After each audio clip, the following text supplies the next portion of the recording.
And just a couple of things. Today we're going to be looking at mostly COVID-19 and how it's interacting with judo, but whether we actually think judo is going to be cancelled, or at least the Olympics is going to be cancelled. But before we get into it, I just wanted to lay out a few things just about the judo chat. I'm going to be posting some live videos, not every week, just when I think there's some good information, some things that I'd like to discuss, get your ideas. Sometimes it might be interviews, but yeah, we're going to do some live stuff, just mix it up, especially as now at the moment it's really difficult to actually film some judo content for you guys, especially as I'm doing a lot of it in my back garden at the moment. There's lots of building work going on and different bits and pieces. So yeah, so this is just a nice way of being able to talk about judo. Topics will vary, and I generally will only come live if I've got something to say. Same for you guys that follow me or signed up to my mailing list and stuff. The whole idea is actually when I post something, there's some information rather than me just putting out random stuff. So the idea of the judo chat, it will evolve. There'll be some new bits added, especially as I start to understand the technology a bit more. We'll start to add a few more bits and hopefully get a few live interviews with different people, some screen sharing, and bits like that. Now, if you are watching in real time, please feel free to leave a comment or a question. And I'll try and answer those as we go, but I'll most probably leave the questions towards the end. If you're watching this as a recording, then leave a message below and I'll try and get back or answer it in another live episode. So I suppose everybody in judo, everybody in the world's obviously been affected with COVID-19, and I want to talk about some of the stuff that I've been doing and some of the stuff that we've been doing with our club, me and my wife. So it's really difficult. I think one of the difficulties that I found is just it's totally new. We're in such uncharted territory that there's been no real advice from anybody. I mean, obviously the government in the UK have stopped us from operating. We can't teach, obviously, for safety reasons, but there's also been no real guidance from British Judo or anything like that, or our areas, so we've sort of had to attack it ourselves, really. And I think within the first day of lockdown, or the first week even, we were starting to run online classes and stuff. Now, if any of you have tried running online judo classes, it's actually really tricky, especially for the younger ones. For the older ones, it's a little bit easier because you don't have to necessarily entertain them. You just have to provide some good content, which is slightly easier. But one of the things that I'm finding with judo, because we've had a lot of members cancel, stop their memberships and stuff. And the main reason is because children who do judo generally like the rough and tumble of it. They like getting hold of somebody. They like trying to throw somebody around the room, which is a massive, massive draw. And when we're not allowed to get hold of somebody, it's really tough, and we've seen members leave purely for the fact of not being able to fight somebody, or try and do those elements, which possibly, because we've been speaking to guys who do other martial arts and they've actually maintained their membership, and some have even grown it, and which is phenomenal. And the only thing I can think of is we'd maybe let martial arts that aren't like judo, say your karate or your kickboxing and stuff, you can just throw kicks around in your front room and get away with it. I don't know, but it's definitely challenging for clubs, and I don't know whether any of you have any ideas on what you're doing. But as I said, I thought we'd just I'd go through some of the stuff that we've been doing. I think the biggest thing that we've tried doing is creating a community within our club, and I think judo is actually pretty good for that. And to be fair, I think Brazilian jiu-jitsu is pretty good for this as well. Treating their club like a family, trying to keep the children engaged, the parents engaged, which actually I think is one of the biggest pluses within judo, that side of engagement with the whole family, and keeping them in. So we've set up some private Facebook groups, and we chat quite regularly on there with the children, and we send videos, and this is all on top of running classes via Zoom, and different bits and pieces like that. So I think that's our advantage, but it still doesn't detract away from the fact that we haven't got the ability to go in and actually get hold, or the children, if they've got any siblings and stuff. One of the rules at our club is that children aren't allowed to fight their brothers and sisters, because they just take it too far generally. So now, if they've got brothers and sisters at home, are they going to practice together? And if so, are they going to be able to control themselves? Which are all, really, really tricky issues to get around. And I don't know whether you guys are finding anything like that, or if you're trying to learn judo remotely, whether that's an issue you guys have found. But yeah, with the clubs, it's just we've actually we've started doing online gradings for our clubs as well. And especially within British Judo, there's been a few people posting actually they think it's a silly idea. You shouldn't be able to do gradings online and stuff, which I just totally don't agree with. I think it's really important now that we keep all our members engaged, and whether that's doing one grading.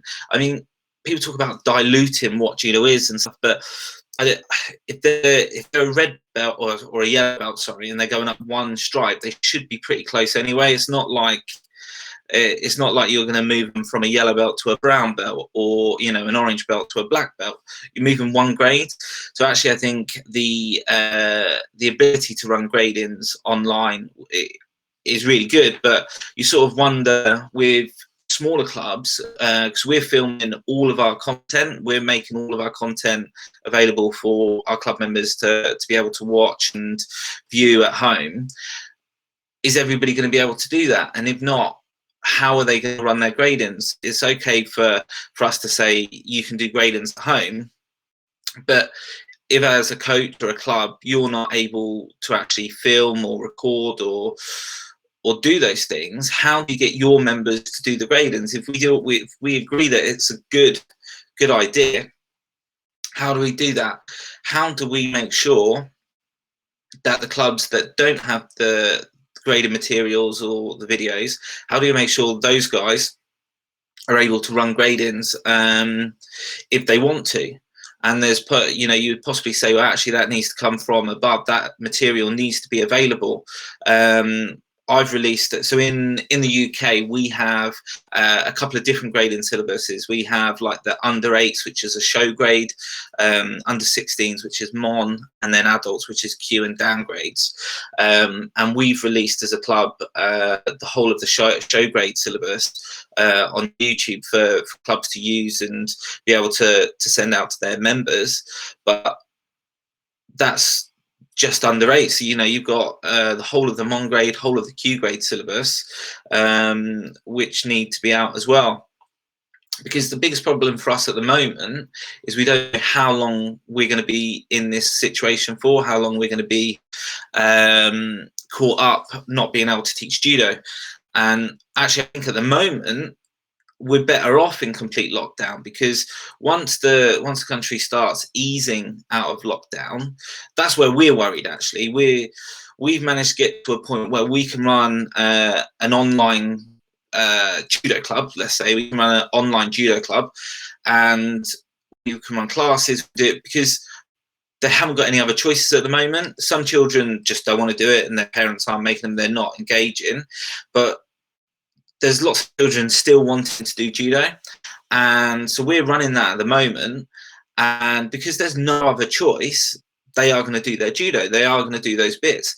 But when we start being allowed out a little bit more, or children return back to school, or they're allowed to play football or rugby, or in small groups are actually able to get that contact, well, that's when actually I think we're going to find it harder. I think clubs are going to find it harder at that point, because judo, you would imagine, is going to be one of the last sports back, because with full contact, it's really difficult with the best will in the world to do a judo class that isn't isn't contacting. If you're teaching 5 and 6 year olds, how are they gonna be able to process not being able to touch their friend, or play a game that we would normally play? So actually, I think coming out of lockdown is going to be super tricky for judo as a whole, because they've got more options. And at that point, they've got the opportunity to then go and play another sport. So I think it's going to be really tricky, really hard. And I don't think I have any answers at the moment on how we best manage that, apart from continuing with online, continuing with judo stuff as best we can. But I think we should be trying to, all the time we're in lockdown, trying to do as much as we can for our members and making sure that they're able to stay involved and keep working. And because once they go back to school, or once they're able to go to their rugby club or their hockey club or something that's outside, we're then going to really struggle with that engagement, because it's not the same. We all know judo isn't the same online. As much as I try and do stuff online as much as possible now, it's harder. It's just a lot harder to keep engagement. So I think as we move forward, it would be good to get some ideas, and you'd most probably, well, I think some ideas need to come from above as well on how we keep our clubs moving forwards. And I've seen some good stuff. There's some stuff where clubs are trying to link together and do stuff, but that doesn't actually help your core membership at the bottom. They need to. Most clubs are set up that the younger ones pay the way for the older competition players. You have more at the bottom than you do at the top. So how are you going to keep those children engaged all the way through it? It's going to be so tricky. But I think gradings is most probably the best option at the moment.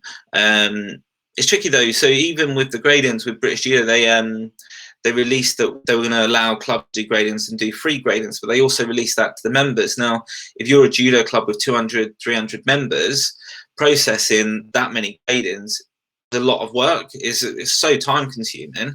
And if you usually charge X amount for a grading, and British Judo are saying that they're allowing you to do free gradings, then actually that puts the club in a difficult situation, because they're going to still want to charge their fee for admin, but how are they going to then justify that to the members? Because it could possibly have been brought into their in their overall cost if they charge £20 for a grading, say. How are they going to absorb all that money, that time that they're going to lose processing the gradings, and yet they're going to have to most probably do it for free if they're not going to charge. So for me, that was almost like a little misstep there. That it should have been released if they want to do free gradings to the clubs and the coaches. So that's really tricky. I think the communication on those gradings, it should have been slightly better. But yeah, I think as clubs and coaches go, I think they're going to be the difficulties. And I think if you're a judo player and you're wanting to train, there's so many things. I've had loads of questions about what's the right thing to do. And obviously I produced the judo home training course with lots of ideas. And the premise behind that is actually just to give you some ideas to go away, because everybody's got different space, different equipment, different abilities. Some people are fitter than others. The idea of the judo at home course is the fact that you can just pick and choose what's relevant to you, relevant to your space, your time, what you're able to do with that. So that was one of the areas where I tried to build on, and it's something I use for my players as well, to just give them that autonomy. Because as a judo player now, there's so much uncertainty. You don't know whether you're going to be don't know whether you're going to be doing competitions when you're back on the mat, and you've got like the schoolwork or whatever it is. So you've got to have the flexibility to put into that whenever and whatever you need to do. But I think most probably if I was a judo player now, my advice to judo players, because I've seen lots of people asking for different training tips, what should they be doing, lots of resistance bands, lots of stuff. But I think if there was 3 areas that I would really focus on now as a judo player, I think it would be the stuff that we don't do when we're on the mat. So it's easy to get resistance when you're doing judo on the mat because you've got a partner. I'd be practicing my turns without a partner, definitely, and I'd be doing hundreds and hundreds and thousands, and just getting used to turning right and left, right and left, right and left, as much as I can. And the reason, when you're thinking about your randori, how many times do you actually turn your back within a randori? When I'm watching people do randori, is less than 5 or 10 times in a single practice. It's not enough. You need to turn more. You need to get your back moving. So use the time to actually get your back, boom, boom, turn as much as you can, because if you're turning, you're going to get that muscle memory. You're going to get through. You don't need that resistance all the time. Get yourself moving, get some speed, make sure you're not making too many steps. And that's the common thing, you know, when I see people doing uchikomi, before they turn their back, they'll step back before they go for their turn. Do it from stance, do it from their movement. Try not to make any unnecessary steps, and just turn as much as you can. Turn over and over again. The second thing I would recommend is doing a lot of sugiyashi movements. So not just moving up and down, thinking about how you transfer your weight forwards, backwards, side to side, and building those reactions. You know, any footwork drills where you can think of transferring your weight from one side to the other side, move, because a lot of the time, when you're doing judo, you'll think about a technique, or you think, oh, this would be a good technique, but actually it's that recruitment, that transfer of your weight from one side to another, that actually really slows you down. So think about that when you're at home, when you're doing your turns and stuff. Do stuff from your sugiyashi movement. Do it from transferring from one side to another, and really think about how you're going to do that within your training. It will make a massive difference to actually being able to throw somebody. And then lastly, what I would also think about is mental rehearsal, thinking about your gripping patterns, your movement patterns, and doing your shadow uchikomi. You see it in boxing all the time, shadow boxing. They don't shadow box for the fun of it. They're doing mental rehearsal. They're going through their gripping, their movement. Well, obviously not boxers, but that's what you should be doing. Thinking about where you're going to take the sleeve, where you're going to go. Think about, even to the extent of imagining yourself at the Olympic Games, stepping out onto that mat. Your perfect fight. What happens if your technique doesn't work?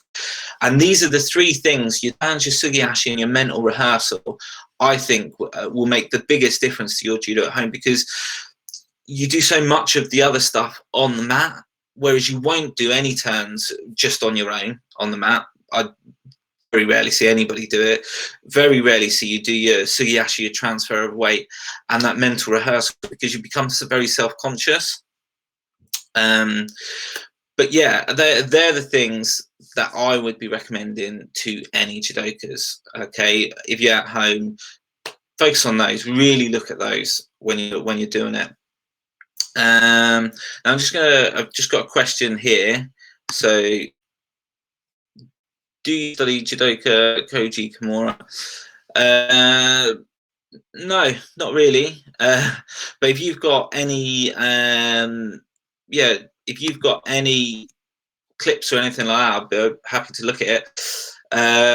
No, is the honest answer. I've not. Kimura. Is that in with Brazilian Jiu-Jitsu as well? Because I've heard of the Kimura in there. But yeah, no, I'm always interested to watch new fighters, definitely. So if you've got any good links on that, please send them through. So let's move on to the Olympic Games, I think, before we go into any more questions, and how we really think, is it going to happen? Is the Olympic Games going to happen? And there's so many things that have to happen before we get to the Games operating. Now you got to think, I think in Rio, there was about 200 plus countries going to the Games, and plus 11,000 athletes. Now, every single country has a different issue with this disease. Okay, so some people I know some countries don't even see it as a disease and they're still training. You know, others are in complete lockdown like us. Some are somewhere in between. I think best case scenario with judo, would you get judo, international judo, happening before the end of the year? So would you get the IJF circuit happening before the end of the year? That's going to be tough, you know, because don't forget, you can't just put on your best tournaments. It's really tricky because people actually have to train, and to expect people to go from complete lockdown to 1 month later or 2 months later starting the IJF tour is ridiculous. It's so hard. Judo is such a hard sport, and if you do that, there's a humongous pressure on the athletes to be fit, to be strong, and not injure themselves. You know, there's going to be some athletes that are actually happy that the games got moved back a year because maybe they just had an operation, or you know, they were struggling with their form or whatever. You know, that gives them a bit more time. But we've got to get things moving so much quicker. And say for example, we wanted to do a competition in France or anywhere else in Europe. Are you going to be able to fly in from anywhere else in the world and not go into quarantine to do a tournament? So how early are you going to have to get there? And you could say, well, actually, judo players have got an advantage because obviously they are lower risk being fitter and healthier, but the sport doesn't lend itself to self-isolation. You know, judo players are always close together, always. There's no social distancing in judo. But you've got to think about all of the traveling staff that go with them. So your physios, your doctors, and, you know, everything else. And if you scale that up to an Olympic Games, how are you going to get in? It seems like a long way, over a year away, but there's no cure yet. There's no vaccine or anything like that. So how are we going to get those 11,000 athletes from 200 countries in one place? So they're all going to have to fly in, go into quarantine. What happens if there's a case in one of the camps or one of the countries show up? Are those countries disqualified from the Olympic Games? Are they able to continue? You know, is one athlete removed, or does the whole team that come on that plane go into isolation? So I think there's going to have to be a lot to happen in such a short amount of time to be able to get the Olympics game to go. Now, I would love the Olympic Games to happen. I want the games to happen. But for me, I just don't see how we're going to get to a point where that's going to be possible. You know, you think of the cost of the games. I think we're talking in the billions, isn't it? It's most probably 5 billion. You know, it's a lot of money. And the reason why they host the games, the countries host the games, is obviously because it's really prestigious. It's good to have it in their country. But they're going to want to get some revenue back. So that's through their TV rights, but also through people actually tourism, people flying into the country. So you can't even say, well, let's do a games under a closed door like they would, say, the football or the Premier League, because where's that country going to, where's Japan going to find any of that revenue? Have they got insurances that are going to buffer all the money that they're going to lose through ticket sales? And how, as an athlete, is that going to feel to you to do your sport to a closed stadium? You know, I was speaking to loads of people who went to the games in London, and they talked about the atmosphere, how much of an advantage it was, and you know, it was the buzz around the village and all these things. And will we be removing ourselves from what the Olympic Games is if you run it as a closed event? So will the athletes still find it as a draw? You know, not just judo, all the sports. You know, are you going to have countries refusing to go because you just think, well, actually, this country over here, the country number Z, letter Z, you know, they've not done any testing, anything like that. We don't want to be going into a village with these people because they've not tested. We don't know that that they've not got the disease. So we then have countries withdrawing from it. And even if you get to a point where the games go ahead, will they include judo? Will they just say, we're just going to include some of the sports that are less risk? they most probably won't even bother with that, you know. So I think for me, the games going ahead is going to be really tricky. I just can't see how they're going to manage to run the Olympic Games as it is, which is going to be so bad. You know, I'd love the games to go ahead, and I would like, for me, the judo in Japan is going to be amazing, but I don't know. I just can't see how they're going to get everything that they're going to need to get in place to be able to run the event safely. And will they have any crowds? Will it? We'll soon see with the Premier League. What will that be like if they manage to get going in June? Are you going to have being able to watch on TV, but there's going to be no crowd atmosphere? What the players going to feel? You know, how is that going to be? Because, you know, that is a good thing about the judo. You know, you get to interact. Everything's so close. It's not in a humongous stadium miles away. You know, so yeah, for me, I'm not sure if the games will go ahead. I'm not sure, but I'd be interested to see what you guys think, and, you know, pop a comment in if you think it's going to go ahead. But as well, how as an athlete do you start preparing for the games now? How do you, if we forget about the, you know, whether it's able to run, how do you start preparing for that? How do you start getting ready to do a games that you don't actually know is going to go ahead? You know, as training at home, it's so tricky. I think in England, in Britain, I would be happy if we get back to judo in September, and I think that'll be a push, because there's going to be pushbacks. There's going to be, you're sure that there's going to be things that go wrong. So even if you say recreational judo gets back in September, are you then going to start competing October, November? Is that enough time to start getting ready? You're going to have to go all the way through the winter break to be able to get there.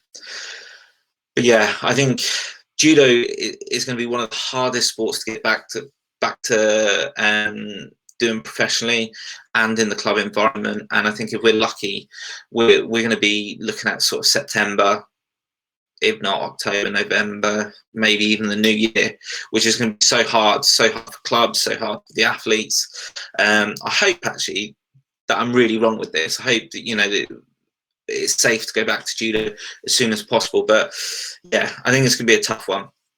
But yeah, if you've got any different ideas, anything that I've not said or not mentioned, or yeah, any ideas on it or things to think about, post them in the comments. I'd like to see them, read your ideas, your thoughts on it. Now, I don't want this to go on forever.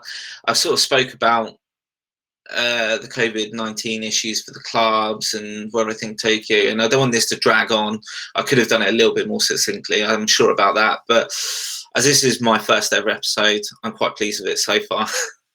But I want to do a couple of questions on my YouTube page in the community. A few people have posted a few questions for me, so I think I'll go over a couple of those. And one from Julian Damas. He's asked basically, do you think that judo is better now that there's so much content online? Do you think that the fact that, or at least do I think that the fact that he could have lessons from Neil Adams, Suzuki, Travis Stevens, you know, you've got the whole of the fighting film collections, is that a better, does that make learning judo a lot easier? I think it definitely helps. I think judo is going to take, or definitely should take, much more of an approach to online. I think some of the difficulties though, between watching, one of the things that I know, so when you watch superstar judo, so fighting films, I love watching that. It's a good show. It's really good, and there's lots of ideas. But bridging the gap from beginner or intermediate, or even a good competition player, to elite level, and that's what that is looking at a lot of the elite stuff. You'll be able to do it. You'll be able to follow the instructions, put your hand here, put your hand there, and they do that quite well. You'll be able to do those things, but understanding the principles and the fundamentals behind them is what's really key, and you only get that through experience of practicing. You know, when they say, when the top judo players say, oh, you go from here to here to here, they're missing out a lot of information of why that happens, because judo isn't random. Judo isn't you know, a random events. It's a sequence, and you've got to know when two elite judo players are fighting each other, they know the rules of the engagement, they know the sequence of techniques, the reactions and movements, and it is like chess. They're trying to trick each other, put each other into a false move. So yeah, you're going to learn lots more techniques, but what's really important is you understand the fundamentals and the whys behind it, and that's lots of the stuff that I try and address within my coaching, within my clubs and stuff.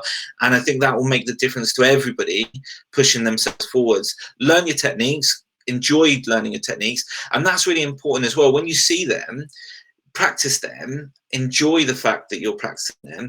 Like some of the stuff that, if you follow Darcel Yanzi on Instagram or even in the Fine Field stuff, some of the stuff that he posts is really, really good. You can see the movement, you can see how easy it comes to him.